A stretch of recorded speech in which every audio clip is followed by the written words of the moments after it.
direktahan, walang kasinungalingan, serbisyong totoo lang.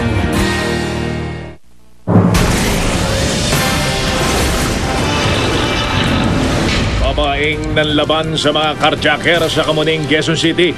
Patay ng barilin ng mga suspect. Sa Fairview naman, isa pang babae, patay sa pananambang. Posibleng napagkamalan lang daw. Pamilya ng dalawang estudyanteng namatay sa food poisoning sa Tugigaraw. Sinisi ang guro na naghalo ng chemical sa nilutong rice noodles. Nagluto sa handaan sa Kalumpit, Bulacan, kung saan halos 200 ang na-food poison. Nagsorry! Exclusive! Mga bahay, tinangay ng baha sa Cotabato City. Surprise inspection sa New Bilibid Prison. Nabalot ng tensyon. Eksklusibo ng investigador. Bilangguan, sinalakay, mga opisyal, sinibak. Total lunar eclipse. Masasaksihan mamayang madaling araw. Mutant na lamok ng DOST. Pamuksa sa pesteng dengue mosquito. Sa China, mga ibong galit. Nandagit. Tinaguri ang pregnant papaya. Silipin. At Michelle Madrigal at Ascal's goalkeeper na si Neil Etheridge. Nagde-date nga ba?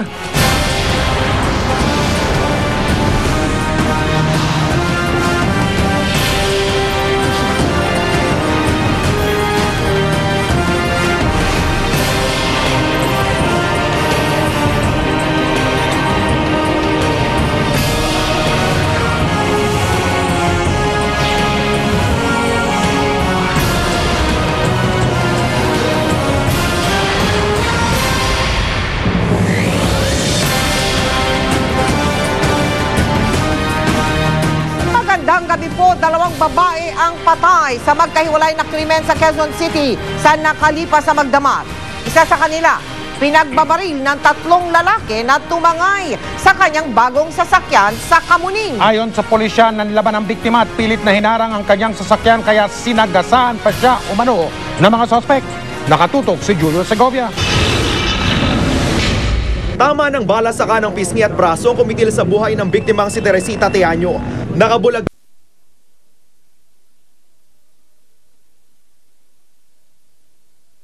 di bandang alas 6 ng umaga. Ayon sa nakasaksing barangay Kagawad, matapos marinig ang putok ng baril, 3 lalaki raw ang sumakay sa bagong-bagong kulay pulang Hyundai Accent na ipinarada ng biktima sa harap ng yoga school. Di naman nakalapit ang mga saksi dahil sa takot at wala pa rin daw plaka ang sasakyan. Naiwan pa sa crime scene ang holster ng baril na ginamit daw ng mga suspect.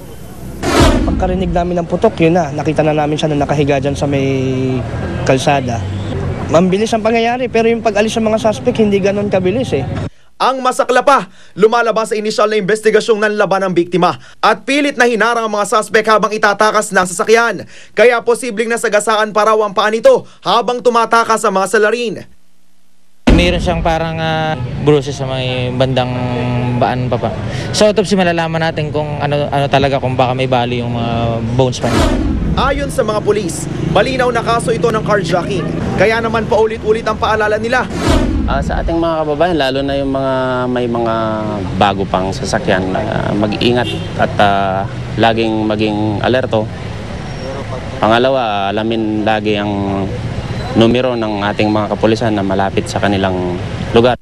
Julio Segovia, nakatutok, 24 oras. Patay rin ang isa pang babae matapos paulanan ng bala ng 3 lalaki sa Fairview sa Quezon City.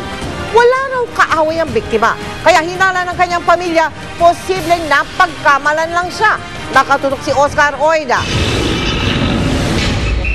Hindi bababa sa 30 basyo ng bala ng matataas na kalibre ng baril ang natagpuan sa paligid ng tinambangang kotse na ito sa may panulukan ng Commonwealth Avenue at Daly Street sa may Fairview, Quezon City kagabi. Ganyan kadami ang pinaulang bala sa naturang kotse. Dahilan para agad na bawian ng buhay ang 39 anyos na sakay nito na kinilalang si Cheryl Agnes Sarmiento.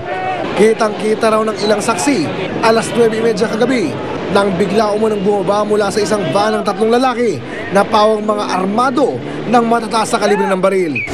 At walang kaabog-abog ay pinagbabaril ang kotse ng biktima. Pagbaba namin ng jeep, bigla kaming may narinig na pumutok, tapos yung pagtalikod namin, binabaril na. Ano yung na mga bumabaril? Naka-block po sila, parang naka-bonnet yata silang tatlo po sila.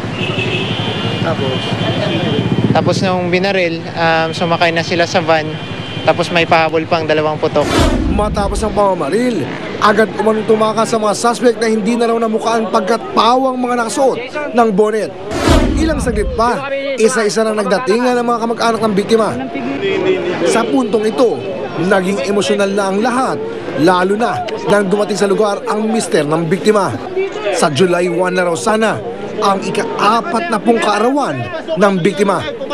Bagamat di nagpaunlak ng kahit sandaling interview, mababakas mo sa mukha ng mga kamag-anak ang pagkabigla pagkat wala raw silang maisip na gagawa nito sa kanilang mahal sa buhay.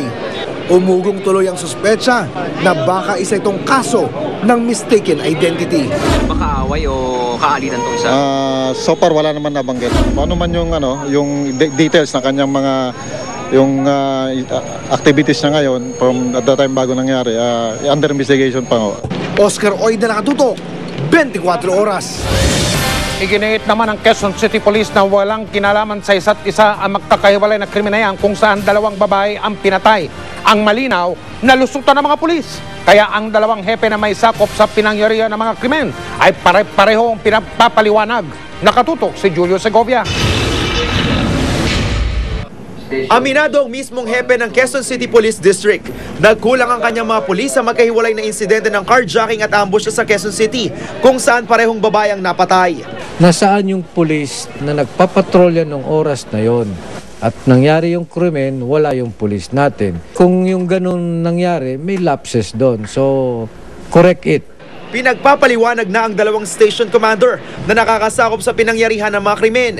Before relieving an officer or a commander on the ground, he has yet to investigate and arrest the suspect. Solve it, and if you cannot solve it, then maybe there is something wrong. Nangako ang 2 station commander na bibilisan nila ang pagresolba sa kaso.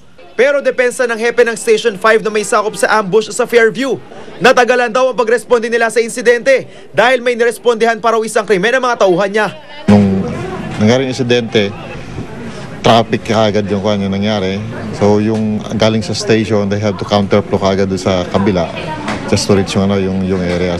Katwiran naman ng Kamuning Police. Nagkataon daw na inabutan ng palitan ng mga nagpapatrolyang pulis ang pag-atake ng mga carjacker. Shifting yun ng mga patrol namin. Shifting yun. Shifting.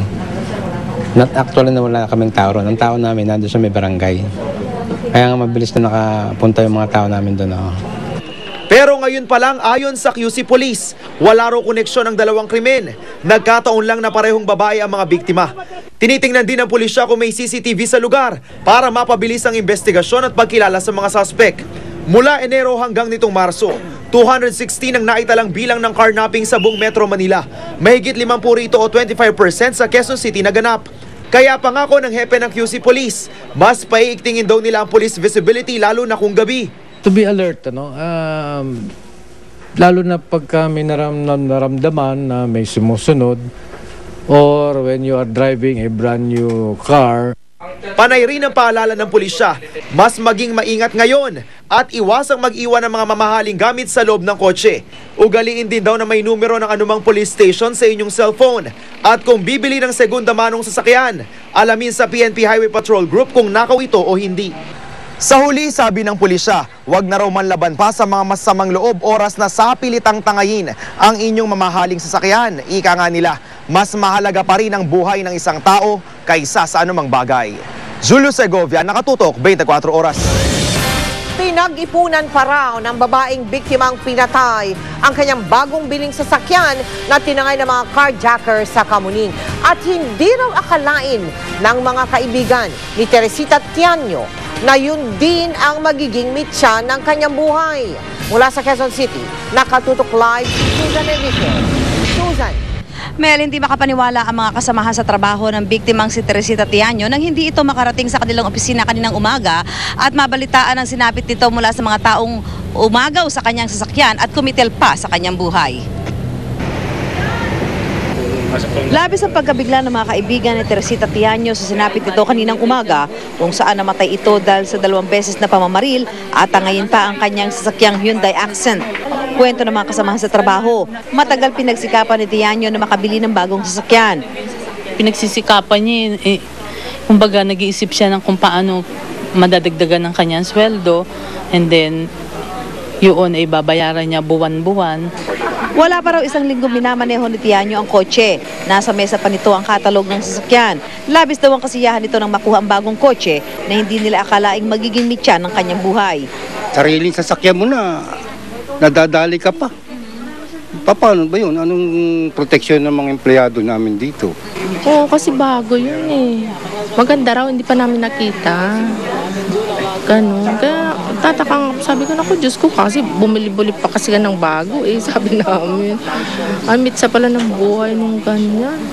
Simpleng tao daw si Tiaño, kaya laking gulat nila nang mabalitaan ng pangyayari. Tawag ko po sa kanya, madam. Kasi po, yun ang talagang tawagan na namin sa kanya. Tapos po, yung tumutulong po sa akin sa kaha. Dahil sa pangyayari, nag-aalala sa kanilang kaligtasan ng mga kasama ni Tiaño sa trabaho. Tila wala na raw ligtas na lugar sa mga panahong ito. Nakaka-nervyos. Kailangan ng proteksyon ng mga empleyado. Kung hindi ma-hold up, masaksak dyan. Ayon naman sa ilang kasamahan sa yoga school ni Tiaño, hamon sa pulisya ang nangyari sa biktima para tiyaking ligtas ang bawat mamamayan.